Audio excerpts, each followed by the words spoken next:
Hi, I'm Dr. Sri Banerjee, and in this segment, I'll be going over about a topic that we know very little about, and that happens to be molds. So very recently, I wanted to revisit molds. The last time I was looking at this was when I was in medicine, and so it's been a while since I've looked here. And the Centers for Disease Control website has some good information about mold. Now, one of the things that's important to remember is that a lot of these are opportunistic infections, which means that when you have a weakened immune system, these take a hold of the human body like nothing else. It doesn't affect most people, though.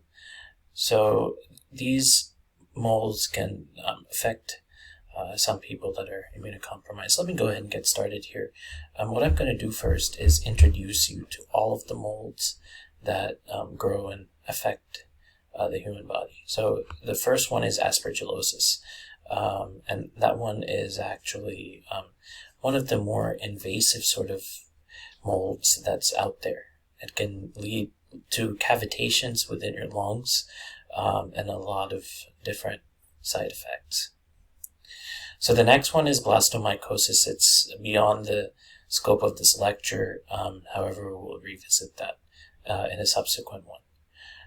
And then after blastomycosis, you have candidiasis, and there's a lot of forms of that, which is yeast. Candida albicans is yeast. Candida auris, though, that's another one which can have antibiotic resistance in some ways, or antifungal resistance, should I say. And then you have coccidiomycosis, C. neoformans infection, C. gattii infection, fungal eye infection, fungal nail infection, histoplasmosis, mucormycosis, mycedoma, pneumocystis, pneumonia, ringworm, sporotrichosis, and then other fungal diseases. So within the scope of this lecture, just so that it doesn't go beyond the scope and time, I'm going to go over Aspergillosis in more detail. So Aspergillosis is a mold that it's common and very much lives indoors, outdoors. We actually breathe Aspergillus spores every single day. And when you have a weakened immune system, then the mold invades the lungs and becomes a higher risk of developing problems. Some are mild, and then others are actually pretty serious.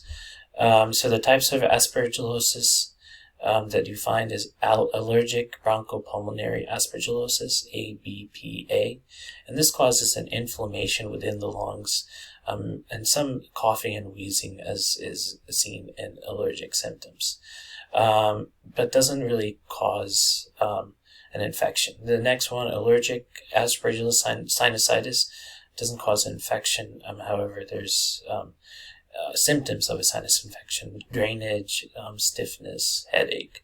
So if you get any of these, there needs to be a high index of suspicion that it is Aspergillus. Azole-resistant Aspergillus fumigatus, which is dangerous because some of these species of Aspergillosis are resistant to certain medications that treat it. And so resistant infections might not get as well treated. Aspergilloma is actually a ball of Aspergillus grows in the lungs or sinuses. And that fungal ball is called Aspergilloma. It doesn't spread to other parts of the body. However, this is very dangerous. Chronic pulmonary aspergillosis occurs when Aspergillus infection causes cavities, like I was saying before. One or more fungal balls can lead to Aspergillosis, chronic aspergillosis. Then invasive aspergillosis occurs when this mold causes serious infection and usually affects people who have weakened immune system, like a stem cell transplant, organ transplant, anything, and affects predominantly the lungs. Finally, the skin aspergillosis. This mold can affect the skin. and it enters the body through a break in the skin and causes infection.